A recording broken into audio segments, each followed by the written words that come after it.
What's up, everybody? Big Dolph here, making a little YouTube video. This is, you know, my kind of guide at Trio TBR. I won't claim to be the best player, but, I put in my work, and I think TBR should be way more accessible to people, and a lot of people that think they can't do it, I think actually can.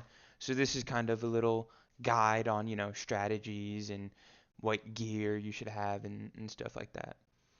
Now, before we get into it, um, I would like to recommend that you have around a 1500 average on your DPS gear.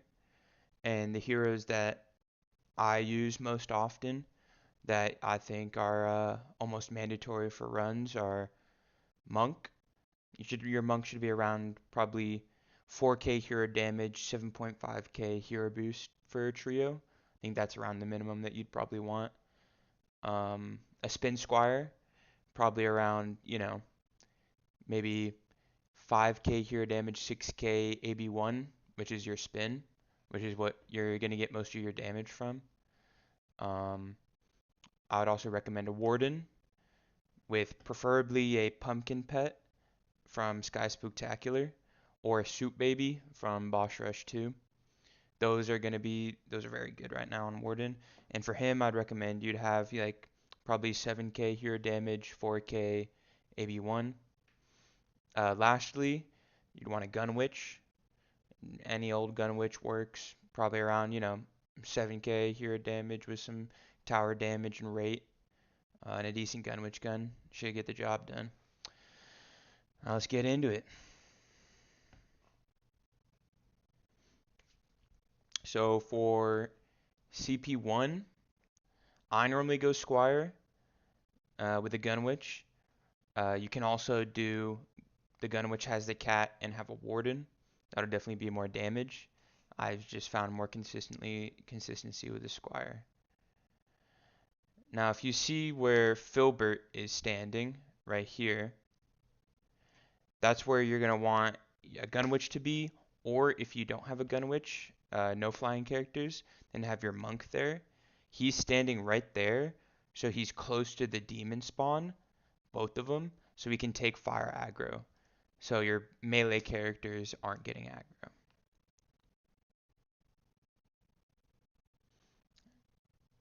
And if you see the ancient dragon start attacking, you just want to kind of avoid those fireballs.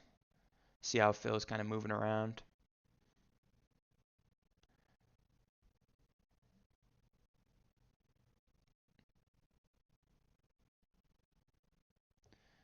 Now for mechs, I stand right here, whoever has the most HP, to get aggro from the other mechs for the rockets, so that they attack you and not your gun witch or monk.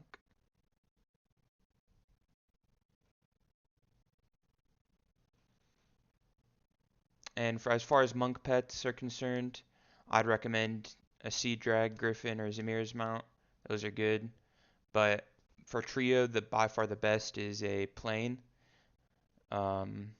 You probably want around a 55k, but those are quite difficult to get, so don't worry if you don't have one. Now, a lot of these strats you can use for uh, like 4 player and above and all that. And make sure after CP1 that you restart, because for checkpoint 2, you once you press V and the round starts, you'll spawn with full mana. So it's kind of always best, and everyone can get in their positions. And look, you forgot something. After mechs, everybody comes to the middle, and you see that you have these forest ogres spawn. You want to have a gun witch use AB2 on one of them to web them, and then curse the other. So then you can kill them pretty easily.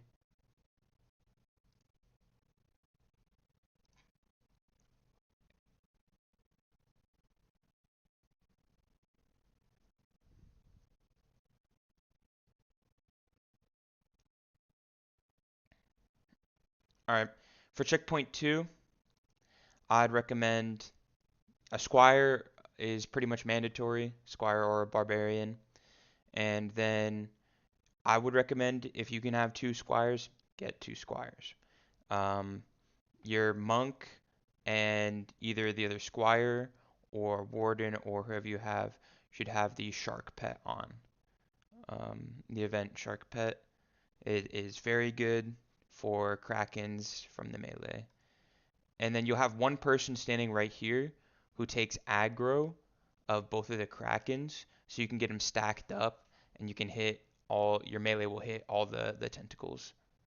And so what you'll want to do is you're gonna want to see when it spawns, it'll start attacking, and you'll want to go around the left and spin. Then you do enough damage, and you wait for the other kraken to get close right here, and then you can go up and spin them both. Not the best stack right here, but it gets the job done.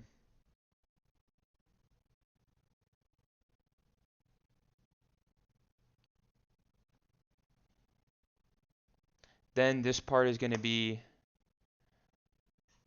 where Barb first shows up.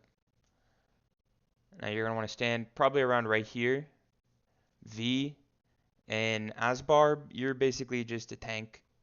And so you're going to want to get aggro of both of the spider queens, turn on Siphon, turn around, and kill all the spiders. Now up here you'll see this is kind of the path that you want to take as monk. You want to jump in a circle around the spiders. This is so you don't cut hero boost. If you cut hero boost, it's pretty unfortunate. You kind of gotta cut turtle and reset almost. You see here Phil still has the shark on so you can kill spiders faster. Have siphon on, turtle, and once they open up, you turn siphon off and hawk. If your hawk doesn't kill it, you smack it a few times. Shouldn't be too bad. Spiders are fairly easy. After this, we have Genie. You'll have one person, either a gun witch or a warden, depending on who you have that doesn't have the cat. Whoever has the cat will come over to here with the monk. This is where the apprentice spawns. And as soon as you start, you're going to want to kill the apprentice while the other person activates the lamp so Genie can spawn.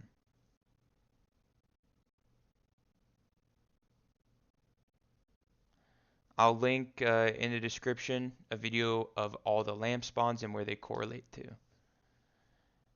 And you just want to kill it. I have trouble on monk at this part. So as monk, you just want to make sure everyone else gets aggro so you don't get launched off the map by a squire and whatnot. For CP3, right there, that's the monk path. You're going to want to have a small monk with a jester guard to, boost everyone. It's just more damage. And you'll see for these, you just, run in a circle, try and avoid them. Sometimes you won't, sometimes you will.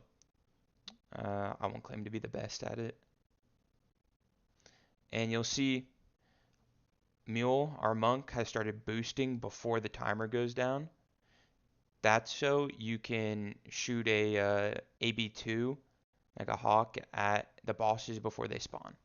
At about 1 second on the timer, you should shoot a hawk. And you'll see right here, we're shooting at the spawn, we hawk with boost. And it just gets a lot of the damage out of the way initially.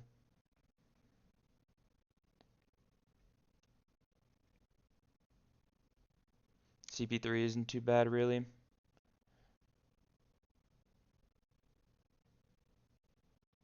For Huntress, again, 1500 average, probably a 140k forest rifle does the job. And it's very important that you V and you make sure the timer goes down before you jump on the ship into this safe spot. Or else you'll have to jump off and jump back on to get the mech in the middle to spawn.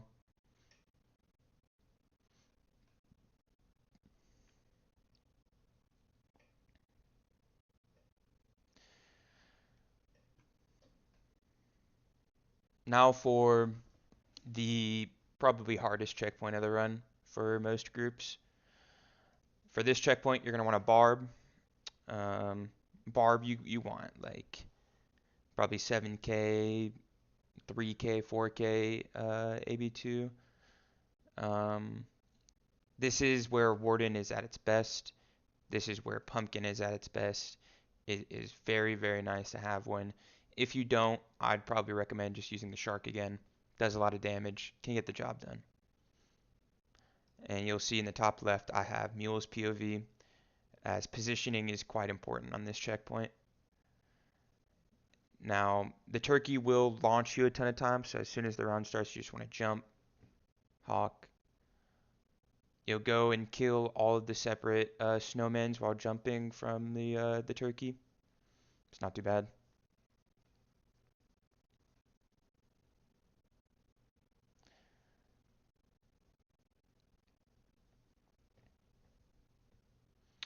Now you come in, kill the turkey in the middle.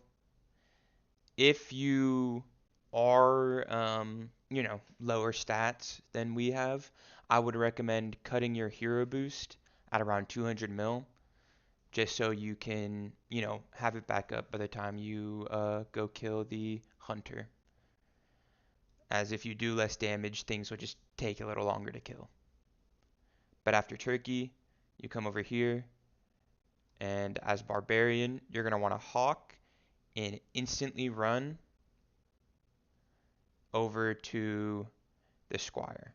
And you'll see they're done killing the hunter. They're going to come and hug this right side of the wall so they don't take aggro of the monk or the barbarian.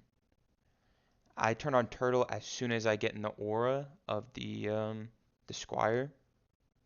And you'll see you wait for your monk to come over here and boost. You hawk him.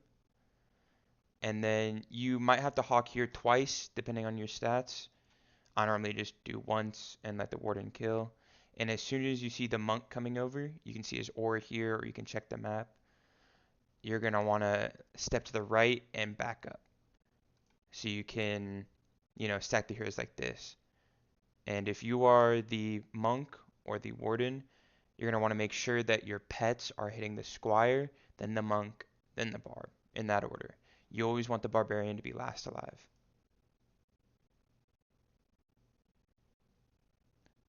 Alright, now that Barb's just alive, at around 150 mil, your monk is going to cut boost, you're going to cut turtle, and you're going to kill him.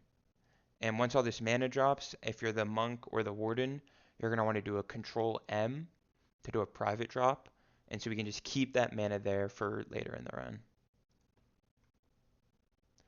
Now, you're going to have some people go to the corner, destroy this pylon, the hunter pylon, and the barbarian pylon. Now, while they're out of the way, your barbs just want to be here, get aggro from this guy, jump over here, activate turtle.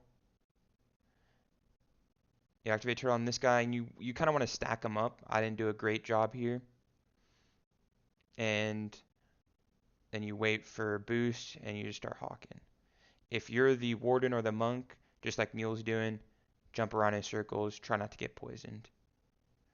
Polly will be on you with fire at some point, so just move out the way. Ping if you ever need a drop from one of your heroes. Then Mischief always spawns here in the center. You want to stand here and kind of get a hawk him as soon as he spawns, just to get some fat damage off.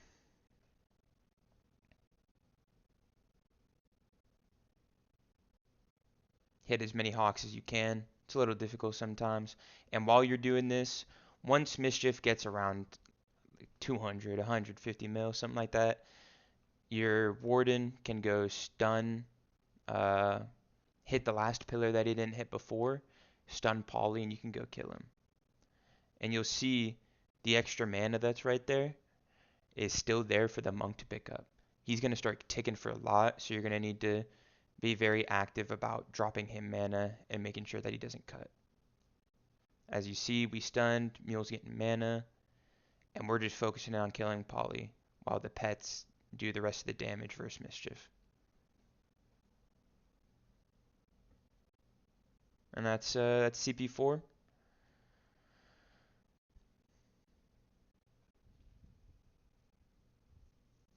Now for CP5, I highly recommend doing 2 squires here, one with a cat, one with the Jester Guard. Honey Sword is fantastic here, just for the extra range. A fish does the same job though. You're just gonna have to be a little better on positioning. You stand here, spin while the hands are coming down. If you've done, armorless or, TI, it's like that, just but faster.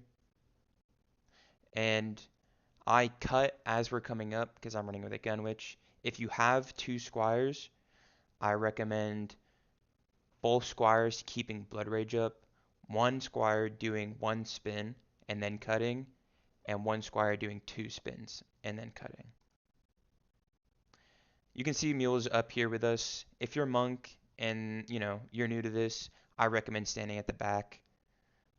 It's safer. You can read the attacks easier. Then a squire, you always pretty much come here, activate blood rage and spin. And if you're, the gun witch or whoever in the monk, stay on the outside and avoid the shock waves in the fire.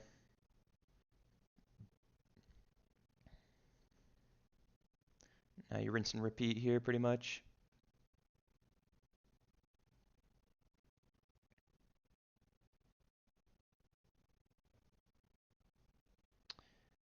And then now once we're up here, you can, if you think you have enough damage, your stats are high enough, you can try and keep boost into the next phase. Because after each head phase, the game will cut your boost automatically. However, if 2 people drop the monk, you just spam N, there's a chance that sometimes he keeps hero boost.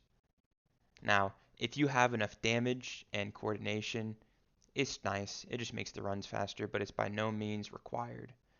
And if you don't have enough stats, it's actually bad, as if you cut boost at any time in the middle or at the beginning of hands, it's very unfortunate and can lead to a reset.